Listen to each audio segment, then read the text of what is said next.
Good afternoon, folks. It's March 21st, 2018, and I wanted to read to you an article printed by NOLA.com. And it reads, "The Coast Guard responders harmed by chemicals used to clean up BP oil spill, research shows." As the Coast Guard agency works to contain the spill, airplanes swooped in low, spraying a mysterious concoction of chemicals. These oil dispersants, BP hoped, would quickly clean up its monumental mess. "I can tell you Coast Guard members were terrified of the concept of dispersants," said Rear Admiral Erica Schwartz, the Coast Guard Director of Health and Safety. "New studies indicate their fears were well-founded." The nearly 2,000 Coast Guard members who reported exposure to oil dispersants suffered a range of illnesses: lung irritation, skin rash, nausea, vomiting, and diarrhea, at higher rates than members who were not exposed to the chemicals or were exposed to oil alone. The people exposed to the dispersants were 4 times more likely to report shortness of breath and 3 times more likely to report skin rashes than their non-exposed counterparts. Exposure to oil has its own toxic effects, but most Coast Guard members took precautions to avoid contact. Few understood to that same degree that dispersants also could be harmful. BP has said the use of dispersants was approved by federal environmental agencies and the Coast Guard. But we can see right here, and this is from NALCO, this is from the company who makes the dispersants. There's a disclaimer on their own page, as you can see, that Corexit is on the EPA's NCP product schedule. However, this listing does not mean that EPA approves, recommends, licenses, certifies, or authorizes the use of Corexit on an oil discharge. It simply means that they've submitted to the EPA, per the law, the paperwork.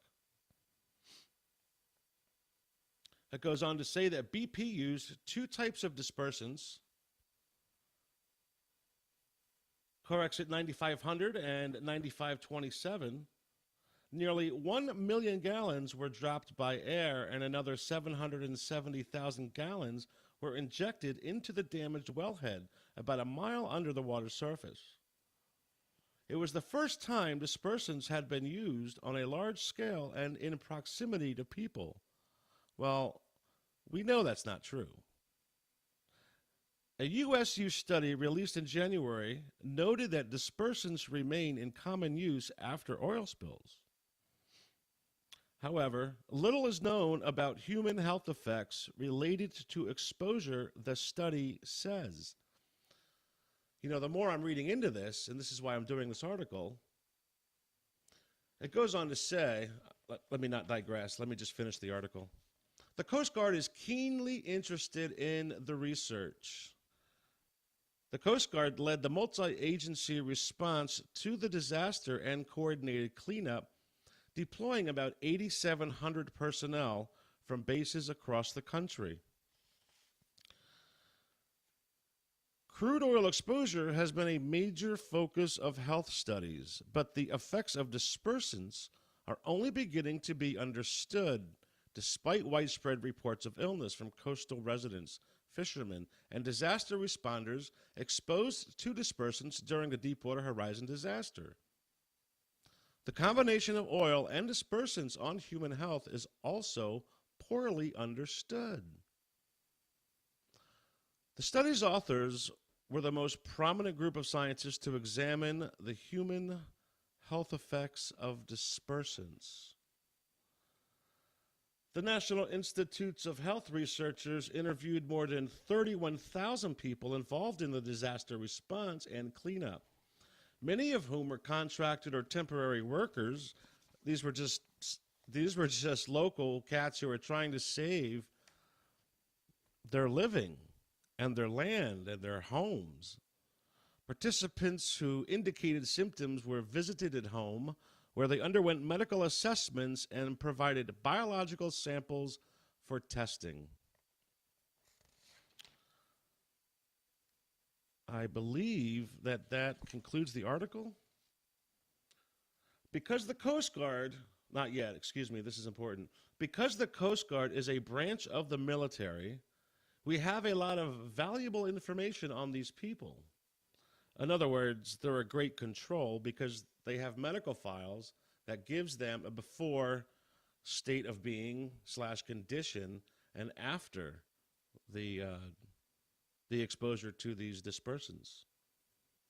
She and other researchers hope to improve their understanding of how levels of dispersant exposure may affect health and whether exposure causes any long-term or permanent harm.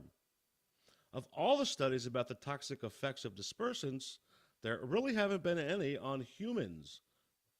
We're trying to address that. So let me just state really quickly that I believe this to be an open-air experiment. These people, just at NALCO alone, have been researching this for 20 years. And if you think that the idea of, you have to remember we are human resources, units of measure, collateral, guinea pigs. I'm just going to roll through this quickly. The most evil U.S. government experiments on humans. And I will leave a link to everything that I'm referring to. Mustard gas tested on involuntary soldiers. Here's the Dr. Shiro Ishii I did a piece on. What a scumbag. Deadly chemical sprays on American cities. The U.S. infects Guatemalans with STDs.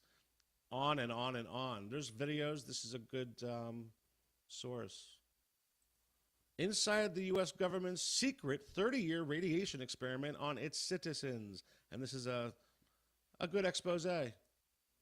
U.S. soldiers used as guinea pigs now denied care. At least 70,000 troops. Vets feel abandoned after secret drug experiments.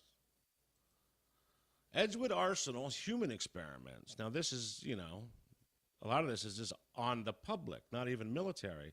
But look, we could go down here. Background and rationale. The experiments. Material testing. Veterans used in secret experiments sue military for answers. Unethical human experimentation. Late 19th century. Pathogens, disease, and biological warfare agents. Human radiation experiments. On and on and on. So, the idea of experimentation on us is nothing new, man. Also, one of the reasons this just reads like a study. The whole article reads like a carefully crafted study. And I know they're studying this after the event, but that's what they do.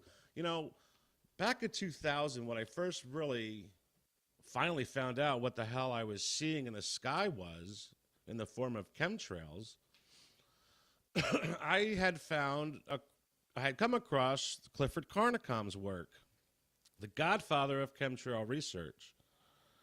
And he stated something interesting that always stuck with me. He said, the only way you can really tell if you're a part of a localized open-air experiment is to look at your local, your big city newspaper, look back in the classifieds and see if any universities or medical facilities are seeking people exhibiting specific symptoms. And in this case, what would it be? Nausea, diarrhea, vomiting, wheezing, shortness of breath, etc. So I imagine that's how the National Institutes of Health found these 31,000 people involved in the experiment/disaster response and cleanup. So this whole thing just stinks to high heaven of another open-air experiment. Once again, an example of human beings used as guinea pigs. That's all I got for now.